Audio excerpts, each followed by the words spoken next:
शिवरात्रि का प्रसंग कहता है, अपने मन की अभिलाषा रखकर तुम्हें जो चाहिए, एक काली मिर्ची और काली तिल्ली के 7 दाने। एक काली मिर्ची और काली तिल्ली के कितने दाने?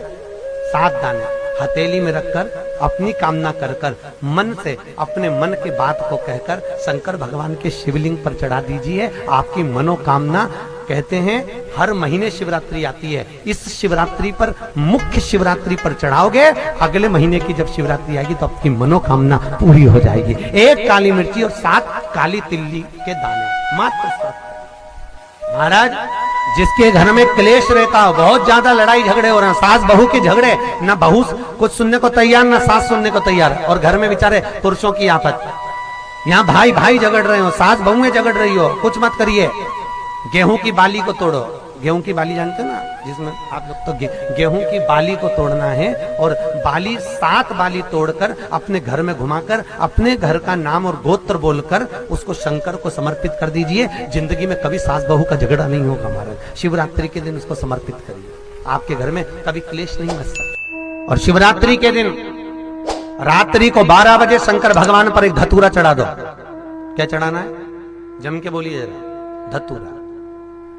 ये शंकर भगवान को धतूरा चढ़ा दो। 12 बजे रात्रि को शिव जी पे धतूरा चढ़ाओ।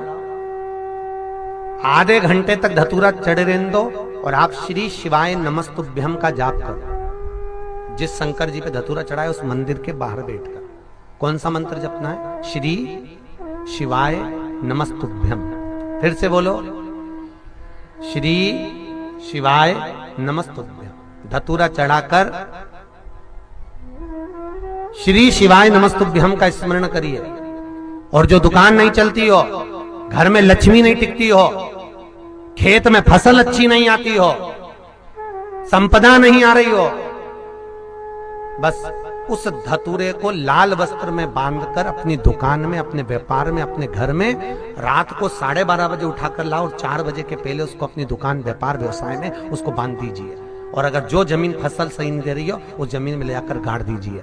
आपको जीवन में कभी तकलीफ नहीं भोगना पड़ेगी, लक्ष्मी बढ़ती चली जाएगी महाराज, संपदा बढ़ेगी। जो व्यक्ति ज्यादा बीमार रहता हो, बहुत बीमारी उसको घेरे रहती हो, परेशान रह रहा हो, बीमारी बनी हुई है, तो बोर चढ़ाइए। बेर, क्या बोलते हैं यहाँ पर? बेर की बोर, वो खाने वाला बेर जो होता है, उस बेर को 7 बेर ले लो और 7 बेर को लेकर अपने ऊपर से घुमाकर शिवरात्रि की दोपहर के 12 बजे शंकर भगवान के शिवलिंग पर ले जाकर उस बेर को चढ़ा दीजिए। आपका रोग, आपकी बीमारी मात्र 3 महीने के अंदर समाप्त हो जाए। शिवरात्रि के दिन बेर चढ़ाने का बड़ा महत्व है। और शिवरात्रि पर चढ़ा हुआ वो बेर उठाकर ले आइए और उस बेर को उठाकर रख लीजिए। मान लो किसी को उदर से जुड़ी हुई जब तकलीफ रहती है, पेट से जुड़ी हुई तकलीफ रहती है, पेट से जुड़ी हुई कोई भी प्रॉब्लम हो, अगर पेट से जुड़ा हुआ कोई भी रोग आपको लग गया और डॉक्टर की दवाई चल रही है, सारी औषधि चल रही है, जो शिवरात्रि पर आपने बेर चढ़ाया है, वो बेर अगर आपके यहां रखा हुआ है, वो बेर उस रोग वाले व्यक्ति को खिला दीजिए। आधे घंटे के अंदर पेट का दर्द, पेट की तकलीफ, पेट का कैसा भी रोग होगा, एकदम आराम लग जाएगा। उस बेर में इतना दम, इतना प्रबलता आ जाती है शंकर को, जो शिवरात्रि के दिन बेर चढ़ाया जाता है, वो केवल शिवरात्रि के दिन करने का होता है। कहते हैं जिसका व्यापार ना चले, व्यवसाय ना चल रहा हो, बहुत ज्यादा कष्ट में जीवन निकल रहा हो और बहुत ही ज्यादा तकलीफ हो रही हो, तो धतूरे को हल्दी में डुबोकर शंकर भगवान को शिवरात्रि के दिन रात को 12 बजे समर्पित करें। उस धतूरे को वापस उठा लाएं 5-10 मिनट के बाद, श्री शिवाय नमस्तुभ्यम बोलकर लाल कपड़े में उसको बांधकर व्यापार वाली जगह में कहीं पर भी उसको बांध दिया जाए। व्यापार पीछे नहीं हटता, व्यापार अग्रण्य भाव में बढ़ता चले जाता है। महाराज, उस धतूरे को केवल परंतु शिवरात्रि के दिन रात को 12 बजे ही किया जाए,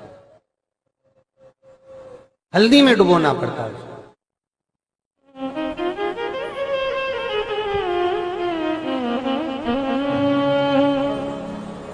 यही प्रमाण एक क्रम में और है महाराज जी। लिंग पुराण कहती है, मान लो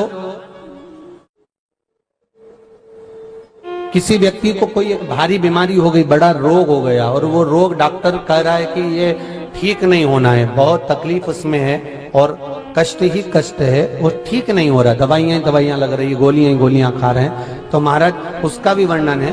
7 धतूरे, कितने धतूरे लेना है? 7 धतूरे। कोई सी भी शिवरात्रि से मतलब महीने में एक बार शिवरात्रि आती है, प्रत्येक महीने आती है। किसी भी शिवरात्रि के दिन 7 धतूरे लेकर, एक धतूरे में मौली, लच्छा, नाड़ा लपेटकर, चंद्रमौली भगवान का स्मरण कर उस मौली को लपेटकर 6 धतूरे में हल्दी लगाकर शंकर भगवान की जो जलाधारी है, जलाधारी में आपको पहले भी वर्णन किया है, शंकर भगवान का ये शिवलिंग है, ये जलाधारी है, ये भगवान का जल निकलने का स्रोत, चरणारविंद का भाव। शिवलिंग जहां रखा हुआ है, ये पार्वती जी का हस्त कमल, जो ये गोल भाग है, ये पार्वती का हस्त कमल, जहां शिवलिंग रखा है। जहां से जल नीचे गिरता है, उसके सीधे भाग में श्री गणेश जी महाराज का स्थान है, उसके उल्टे भाग में श्री कार्तिकेय जी का स्थान है। जलाधारी के सामने एक मोटी सी लाइन होती है, कहीं सांप बना होता है, कहीं स्थान बना होता है। जो मोटी सी लाइन है, ये शंकर भगवान की सबसे छोटी लड़की अशोक सुंदरी का स्थान है। जलाधारी के ऊपर जो 3 टेकी लगी है, ये भृगु ऋषि का, भृंगी गण का स्थान है। इसके ऊपर जो कलश है, कलश में जो पानी भरा जाता है, वो पानी जो बूंद बूंद नीचे गिरता है, ये शंकर भगवान की 5 लड़कियों का स्थान है। जया, विषहरा, सामरीबारी, धोतली और देव, ये 5 लड़कियों का स्थान है। शंकर भगवान का संपूर्ण परिवार शिवलिंग के सामने से, जहां से जल चालू होता है गिरने के लिए नीचे की ओर, जब जल जाता है, उस स्थान पर भगवान शंकर के सारे गणों का स्थान है। फिर जब जल बहकर सामने की ओर जाता है, जितनी दूर तक जल जाता है, उतनी दूर तक भगवान शंकर के उस जल भाग को ग्रहण करने के लिए 33 कोटि देवताओं का स्थान है। इसलिए उस जल को हम लांघते नहीं है, क्योंकि वहां 33 कोटि देवता विराजमान रहते हैं महाराज। तो जो बीमारी डॉक्टर ने बता दी और बहुत बड़ा रोग हो गया और शरीर में कष्ट है, ठीक नहीं हो रहा, चाहे लीवर से जुड़ा हो, चाहे किडनी से जुड़ा हो, चाहे कैंसर से जुड़ा हो, और मान लो शरीर में कहीं गांठ भी हो गई है और वो मिटी नहीं रही हो, तो महाराज निवेदन है 7 धतूरे, एक धतूरे पर मौली लपेटकर वो शंकर जी के शिवलिंग के ऊपर चढ़ाना। 6 धतूरे, उसमें से एक धतूरा भगवान श्री गणेश जी का स्थान, दूसरा धतूरा श्री कार्तिक। ये शिवरात्रि जो आएगी, माघ की शिवरात्रि, जो मूल शिवरात्रि होती है, जिस दिन शिवरात्रि के दिन भगवान ब्रह्मदेव और भगवान नारायण ने भगवान शंकर को एक पर्वत को घुमाकर उनके लिंग की आकृति, उनका स्वरूप प्रकट किया, उनका स्वरूप प्रकट किया, उनका जन्म। आपसे कोई पूछे कि शंकर जी का जन्म कब हुआ, तो आप बिल्कुल बेझिझक कह सकते हो शिवरात्रि के दिन, हैप्पी बर्थडे ने टू यू, उसमें तुम्हें सोचना नहीं है। भ्रम फैलाने वाले बहुत भ्रम फैलाते हैं। आपसे कोई पूछे तारा बाबा जी का जन्म कब हुआ, तो आप कह सकते हो शिवरात्रि के दिन हुआ। और आज इस व्यासपीठ से एक बात और कहना चाहेंगे, जिसको अपने जन्म की तारीख ना मालूम हो, जिसको अपने जन्म दिन ना मालूम हो, वो आप नियम बना लो कि आपका जन्मदिन भी शिवरात्रि के दिन ही हुआ है, पक्का। जब परब्रह्म परमेश्वर स्वयं देवाधिदेव महादेव शिवरात्रि के दिन प्रकट हो जाता है, उसका शिवलिंग, उसकी आकृति प्रकट हो जाती है, और ब्रह्मा जी ऊपर जाकर मालूम करते हैं, आकाश में बढ़ते जाते हैं, तो भी उनको शंकर भगवान के शिवलिंग का छोर नहीं मिलता। भगवान नारायण नीचे की ओर बढ़ते चले जाते हैं, पाताल की ओर, और उनके चरण नहीं मिलते, तब हार जाते हैं कि शंकर को पहचानना कठिन है।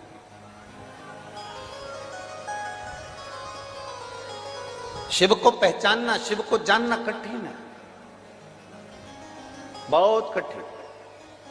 जैसे शंकर को पहचानना कठिन है, जैसे शिव को पहचानना कठिन है, उसी तरह कोई संत को, कोई गुरु को, कोई सतगुरु को पहचानना कठिन।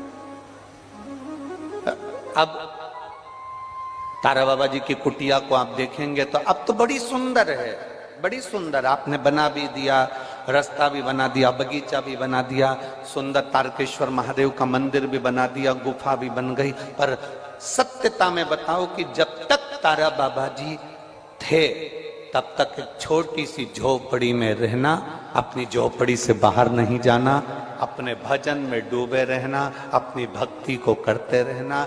एक धोपाड़ा जला के रख लिया, उस धोपाड़े में अग्नि में सेकते रहना और अपना काम करते रहना। कब निकलते, कब आते, कब जाते, प्रवेश कब करते, कब कहीं बाहर निकलते, किसी को भी नहीं मालूम पड़ता कि निकले कि ना निकले। सतगुरु ऐसा ही। संत, असली संत की पहचान ये होती है, असली सतगुरु जो होता है, असली सतगुरु।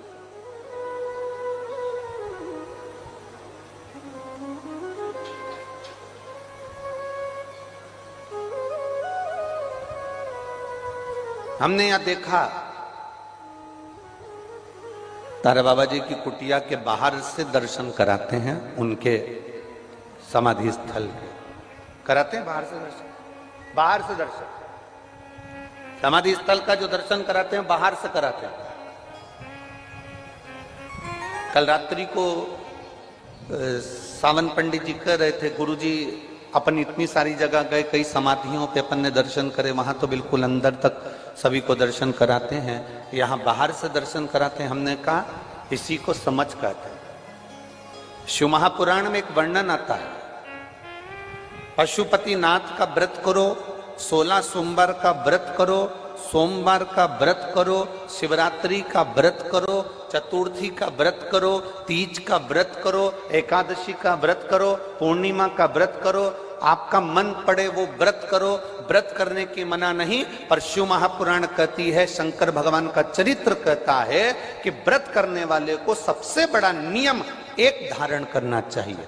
सबसे बड़ा व्रत का नियम कौन सा है कि जो व्रत करे, दिन भर भूखा रहे, दिन भर कुछ ना खाए और अपनी कामना के लिए भगवान शंकर की आराधना करते हो, भगवान शिव की उपासना करते हो, और कोई आया तुम्हारे पांव को छुआ, प्रणाम करा, और तुम्हारे पांव को छुआ, प्रणाम करा, और तुमने उसके ऊपर हाथ रख दिया, या तुम्हारे चरण छुए और छूकर उसको तुमने अपने दिल से कुछ दे दिया। उसने चरण छुआ और तुम्हारे नीवी मुख से निकला, पर तुम्हारे चरण को अगर उसने व्रत वाले दिन हाथ लगा लिया तो समझ लेना कि तुमने जो दिन भर व्रत करा उस व्रत का पुण्य वो लेकर चले गया। तुम्हारे व्रत का पुण्य वो लेकर चले गया। कई माताएं कहती हैं हमने पशुपति व्रत करा था, हमने ये वाला व्रत करा था, हमारा व्रत तो सफल ही नहीं हुआ, हमारी पड़ोसन ने व्रत करा, उसका व्रत सफल हो गया। कारण उसका ये है कि तुम्हारा व्रत जिस दिन था उस दिन तुम्हारे कोई ना पांव पड़ा होगा, पांव पड़ा, चरण छुआ। और सबसे बड़ी बात है, तुम अनुभव कर देखना, अपने पैर के अंगूठे पे एक लोटा जल डालकर देखना, ठंडा पानी डालकर देखना, तुम्हारा भेजा भी ठंडा हो जाता है। अर्थात पांव के अंगूठे में, पांव में वो बल होता है कि व्यक्ति के चित्त, वृत्ति, मन और बुद्धि का सब कुछ चरण छूने वाला खींच कर ले जाता है। ये निश्चितता है। आपका पुण्य वो खींच कर ले गया, आपके व्रत का फल वो खींच कर ले गया, आपकी आराधना का फल वो खींच कर ले गया, आपकी साधना का फल वो खींच कर ले गया। हमारा एक नियम है, आप लोगों को मालूम होगा, हम कई बार कथा में कहे, हम कभी भी चरण नहीं छूने देते। स्त्री को तो छूने ही नहीं देते, माताओं को तो बिल्कुल भी नहीं, क्योंकि हम आपको जीजी बोलते हैं और आप हो गई हमारी बहन, और भाई के चरण छुओ तो अच्छी बात थोड़ी ना है। हम तुम्हारे छू लें पर तुम हमारे मत छू। और हम जितने भी भाई लोग बैठते हैं इनको जीजा कहते हैं, इनसे हम हमारे चरण छुआ लेते हैं, क्योंकि जीजा और साले की चल जाती है, इनकी और हमारी चल जाती, तुम्हारी नहीं चलेगी। चरणक की बड़ी मात, व्रत करने वाली माता चाहे उपास कर रही हो, साधना कर रही हो, नियम धारण करी हुई है, जिस दिन तुम्हारा व्रत कुंदकेश्वर नाम कोई साधारण नाम नहीं है। कुंदकेश्वर नाम वो नाम है जो दवाई तुम्हारे शरीर में असर नहीं कर रही हो। दवाई खाते खाते ब्लड प्रेशर की, शुगर की, बीपी की, थायराइड की, घुटने की, कमर की, पीठ की खूब दिन से गोली खा रहे हो, असर नहीं कर रही, उतना की उतनी तकलीफ है, तो फिर उस गोली को तुम खाओ, मना नहीं। डॉक्टर को दिखाओ, मना नहीं। सारा ट्रीटमेंट लो, मना नहीं। पर उस गोली को खाने से पहले आपको कुंदकेश्वर महादेव का नाम लेकर फिर गोली खाओ। 5 दिन के अंदर गोली असर करना प्रारंभ कर देगी उस शरीर के ऊपर। कुंदकेश्वर महादेव, एक बार जम के बोलो, कौन से महादेव? फिर से बोलो जम के, कुंदकेश्वर महादेव। और एक बात बहुत अच्छे से अपने भीतर उतारिए। आपको लगता है मेरा पति बहुत मेहनत करता है और उसका कोई फल नहीं मिल रहा, बहुत परिस्थिति नीचे जाती जा रही है, खूब डाउन होते जा रहे हैं, हमारे पास में कुछ भी नहीं है, यहाँ तक कि मेरे पास इतना भी नहीं कि मैं सीहोर कुबेरेश्वर धाम भी चले जाऊं और रुद्राक्षोत्सव की कथा सुनकर। आपको लगता है ऐसा कि आपके पास में नहीं है इतना और मैं सीहोर तक भी नहीं जा पाऊं, मेरे पास धन है। जितने आस्था चैनल पर सुन रहे हो, जितने मोबाइल पर सुन रहे हो, जितने पंडाल में सुन रहे हो, आपको लग रहा है मेरा ये काम नहीं हो रहा, मेरे पास में इतना नहीं है, मेरा बहुत व्यापार कर रहे हैं पर आ ही नहीं रहा, धन कहीं से नहीं आ रहा, बहुत टेंशन में जीवन चल रहा है। तब 7 बेलपत्र लेना है। कितनी बेलपत्र लेना है? 7 बेलपत्र में से सबसे पहली बेलपत्र, घर से जब चलो तो घर के पास में जो घर के अंदर रसोई घर में मटका होता है, क्या बोलते हैं यहाँ पर, हंडा, मटका, गगरा, घड़ा, जिसमें तुम पानी भरते हो, टंकी, बाल्टी, जो भी होता है रसोई घर में जो पानी भरते हो तो पीने के, हंडे में, बोतल, उसमें टंकी में, जिसमें भी तुम भर के रखते हो, एक बेलपत्र उस हंडे के पास में, मटके के पास में वहां रखना। घर से उसी मटके में से पानी लेना है, उसी हंडे में से एक लोटा जल लेना है, उसको लेकर जाना है। एक बेलपत्र वहां रख दी, बची कितनी? 6 बेलपत्र में से चलते चलते एक बेलपत्र पानी लेकर जब जाओ तब एक बेलपत्र बेलपत्री के वृक्ष के नीचे बेलपत्र चढ़ा के उस पर जल चढ़ा देना। 6ठी बेलपत्र, जल को पूरा मत चढ़ाना, जल लेकर चढ़ाना। 5वें नंबर की बेलपत्र नंदीश्वर के पास में, जिस नंदी का पांव ऊपर की ओर हो, एक पांव नीचे दबा रहता है, पांव ऊपर वाले पांव के पास में एक बेलपत्र रख देना। 5वें नंबर की बेलपत्र वहां रख दीजिए। 4थे नंबर की बेलपत्र अशोक सुंदरी वाली जगह, हमने कई बार आपको अशोक सुंदरी का स्थान बताया, ये जलाधारी, यहाँ जो बीच में से जल बहता है, बीच में एक मोटी लाइन होती है, अशोक सुंदरी। 4थे नंबर की बेलपत्र यहां रख दीजिए, थोड़ा सा जल समर्पित कर दीजिए। 3रे नंबर की बेलपत्र यहां बैठकर जल चढ़ा रहे हो तो यहां रखो, यहां बैठकर जल चढ़ा रहे हो तो यहां रखो, यहां बैठकर चढ़ा रहे हो तो यहां रखो, मतलब पार्वती जी का जो हस्तकमल है उस पर रखना और उस पर जल चढ़ाना। 3रे नंबर की। 2रे नंबर की बेलपत्र शंकर भगवान का जो शिवलिंग है उसके ऊपर बेलपत्र को रखना है। बेलपत्र की जो डंडी है, आप बैठे हो वहां पत्ती का मुंह होना चाहिए, डंडी का मुंह तुम्हारे ठीक विपरीत। बेलपत्र यहां रखें, 2रे नंबर जल चढ़ाएं। एक बेलपत्र जो 7वें नंबर की है, उस बेलपत्र को जो जलाधारी है, जल चढ़ाने वाली, उस जलाधारी का स्पर्श कराएं और उस बेलपत्र को वापस लेकर उसमें से थोड़ा सा जल उस जलाधारी में डाल दें। उस बेलपत्र को जो 7वें नंबर की बेलपत्र है, उसका स्पर्श केवल जलाधारी को कर बाबा से विनती कर उस बेलपत्र को किसी भी दिन आप अपने घर में लाकर रख लो। ज्यादा दूर का नहीं सोचना, नजदीक। 7 बेलपत्र का उपाय, 7 पत्र, 7 बेलपत्र का उपाय शिव जी का एक आनंद फल प्रदान करना। पहली परिंदे के पास, 2री बेलपत्र के वृक्ष के नीचे, 3री नंदी के यहाँ, 4थी अशोक सुंदरी के यहाँ, 5वीं पार्वती जी के यहाँ, 6ठी भगवान शंकर के ऊपर, 7वीं जलाधारी का स्पर्श कराकर वापस।